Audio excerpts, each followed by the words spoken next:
jantar entregou um conspirador. Imagine a cena. Salões opulentos do Brasil imperial. O tilintar de taças de cristal. O aroma de pratos refinados.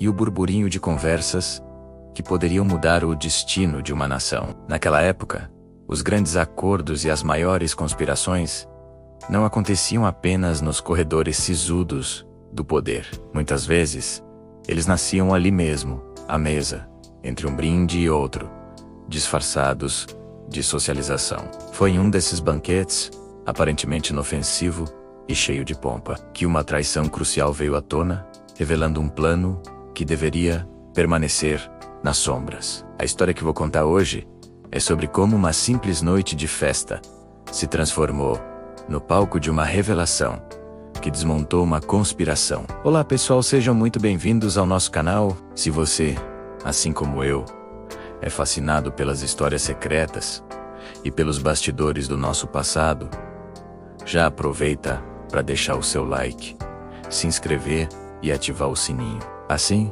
você não perde nenhuma curiosidade incrível que trazemos por aqui. A sua participação é fundamental para continuarmos essa jornada.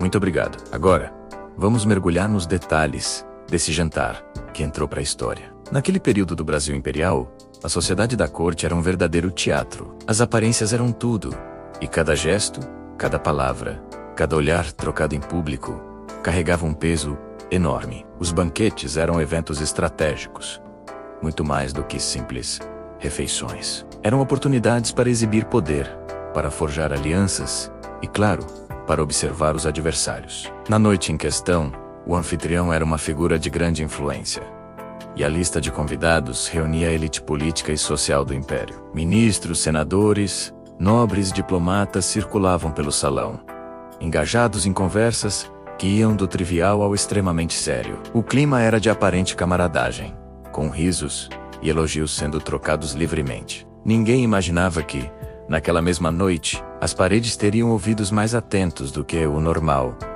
e que uma indiscrição selaria o destino de um homem. Entre os presentes, estava um político em ascensão, conhecido por sua ambição e por sua habilidade de transitar por diferentes círculos de poder.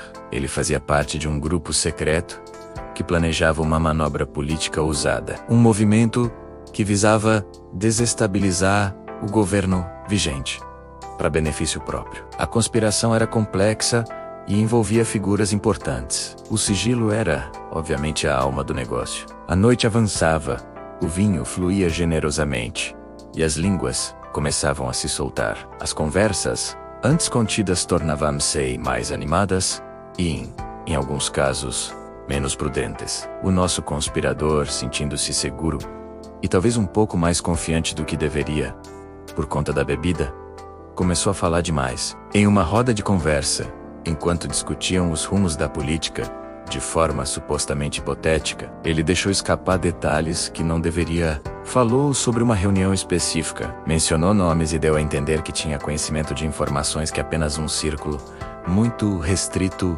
de pessoas possuía. Ele não percebeu, mas em sua roda de conversa havia um legalista, um homem de extrema confiança do imperador, que estava ali justamente para observar e ouvir. Esse legalista não demonstrou qualquer reação imediata. Continuou sorrindo, concordando com a cabeça, fazendo perguntas vagas para encorajar o outro a falar mais. Cada palavra do conspirador era como uma peça de um quebra-cabeça se encaixando. Ele citou datas, locais de encontros secretos e até mesmo frases específicas que foram ditas nessas reuniões. Foi um erro colossal, nascido do excesso de confiança e da atmosfera relaxada da festa. O conspirador, orgulhoso de seu conhecimento privilegiado, queria se exibir, mostrar que estava por dentro dos grandes acontecimentos. Mal sabia ele que estava cavando a própria cova política. O legalista, mestre na arte da dissimulação, despediu-se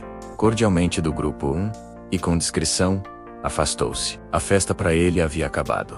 Sua missão agora era outra: levar a informação adiante. A leveza do banquete, para quem estava atento, havia se dissipado. Olhares sutis foram trocados entre os que perceberam a gafe. A música continuou. As pessoas continuaram a rir, mas uma tensão silenciosa havia se instalado. O político falastrão nem notou. Continuou a aproveitar a noite, alheio ao fato de que acabara de entregar todo o seu plano e seus aliados em uma bandeja de prata. Nos dias que se seguiram, uma operação silenciosa foi posta em marcha. Não houve prisões espetaculosas, nem acusações públicas. O Império não queria um escândalo que pudesse gerar ainda mais instabilidade. A estratégia foi muito mais sutil, e talvez por isso, muito mais eficaz. A vigilância sobre o convidado e seus associados foi intensificada. Agentes do governo, disfarçados, passaram a monitorar seus passos. Cartas foram discretamente interceptadas antes de chegarem aos seus destinos.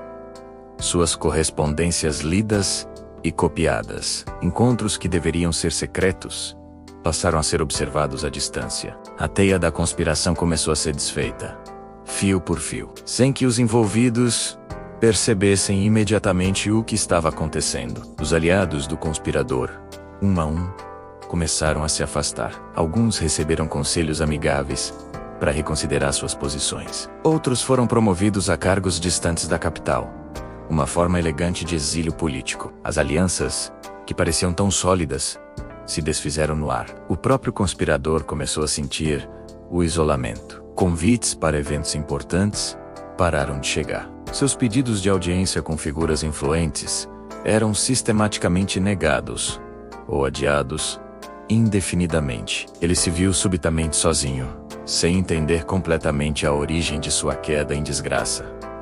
Não houve um confronto direto. A punição veio de forma velada. Pouco tempo depois, foi anunciado oficialmente que ele seria enviado em uma missão diplomática para um posto irrelevante em outro continente, sob o pretexto de seus notáveis serviços ao país. Para o público, era uma honraria. Para quem conhecia os bastidores, era o fim de sua carreira política. Em outras versões, a desculpa foi um problema de saúde súbito e grave, que o forçava a se retirar da vida pública para um longo tratamento no campo. De qualquer forma, ele foi efetivamente neutralizado, removido do tabuleiro político sem alarde. A conspiração morreu antes mesmo de nascer, sufocada pela indiscrição de um de seus próprios membros. E o que aconteceu com o banquete? Ele entrou para os registros históricos apenas como mais uma das tantas recepções elegantes da corte imperial. Nos jornais da época, as colunas sociais descreveram os vestidos, o menu, os convidados ilustres. Nenhuma menção foi feita ao drama silencioso que se desenrolou naquela noite. A história oficial registrou apenas a festa, não a traição que ela revelou. Esse episódio é um exemplo fascinante de como o poder no Brasil imperial era exercido não apenas através de decretos e leis, mas também por meio de redes de informação, vigilância e ações discretas. Mostra que, em um ambiente onde a etiqueta e a aparência eram primordiais, um deslize, uma palavra fora do lugar, poderia ter consequências devastadoras. O erro fatal do nosso conspirador não foi planejar contra o governo, mas sim subestimar o ambiente em que estava e superestimar a própria importância. Ele esqueceu a regra de ouro da política da corte. As paredes sempre têm ouvidos, e o silêncio, muitas vezes, vale mais do que qualquer discurso. Uma carreira inteira, construída com anos de ambição e estratégia, desmoronou em uma única noite por causa de algumas frases ditas na hora e no lugar errados. Uma lição amarga sobre como, na arena do poder, a vaidade pode ser o mais perigoso dos venenos. E assim, uma conspiração, que poderia ter mudado os rumos da nossa história, foi desmantelada, antes mesmo de começar. Tudo por causa de uma conversa descuidada, durante um jantar. Incrível, não é? O que você achou dessa história? Conhece algum outro caso parecido? Deixe o seu comentário aqui embaixo. Eu adoro ler a opinião de vocês e aprender junto. Se você gostou do vídeo e quer ver mais conteúdo como este, explorando os segredos e as curiosidades do passado, não se esqueça de deixar o seu like, compartilhar com os amigos e, o mais importante, se inscrever no canal. A sua ajuda é o que nos permite continuar trazendo essas histórias fascinantes à tona. Muito obrigado por assistir até aqui e nos vemos no próximo vídeo, com mais um mergulho na história. Até lá!